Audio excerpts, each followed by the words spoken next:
বৈষম্য বিরোধী ছাত্র আন্দোলনের সহ সমন্বয়ক ও ঢাকা বিশ্ববিদ্যালয়ের আরবি বিভাগে 2021-22 সেশনের শিক্ষার্থী খালিদ হাসান হলে ফিরেছেন।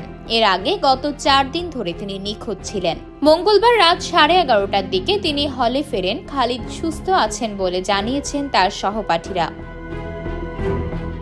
এর আগে গত শুক্রবার সন্ধ্যা 6টা থেকে নিখোঁজ ছিলেন খালিদ। তিনি কোথায় কিভাবে ছিলেন এখনো জানা যায়নি। ঢাকা মেট্রোপলিটন পুলিশ ডিএমপি থেকেও এক বার্তায় এ তথ্য জানানো হয়। ডিএমপির মিডিয়া অ্যান্ড পাবলিক রিলেশনস বিভাগের উপ পুলিশ কমিশনার মোহাম্মদ তালেবুর রহমান এ তথ্য জানান। তিনি বলেন, 4 দিন ধরে নিখোঁজের পর ঢাবির সার্জেন্ট জহুরুল হক হলে ফিরেছেন বৈষম্য বিরোধী ছাত্র আন্দোলনের সহ সমন্বয়ক খালিদ হাসান। তিনি সুস্থ আছেন বলে জানিয়েছেন তার সহপাঠীরা।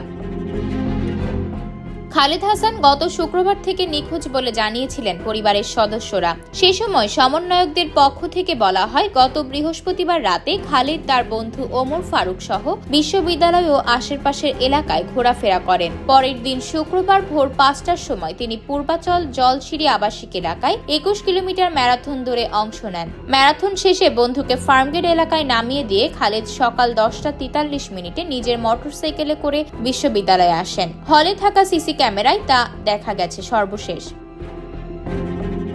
খালিদ ঢাকা বিশ্ববিদ্যালয়ের আরবি বিভাগে 2021-22 সেশনের শিক্ষার্থী। তিনি শহীদ সার্জেন্ট জহুরুল হক হলের আবাসিক শিক্ষার্থী। তার বাড়ি কুমিল্লা জেলার ব্রাহ্মণপাড়া উপজেলায়।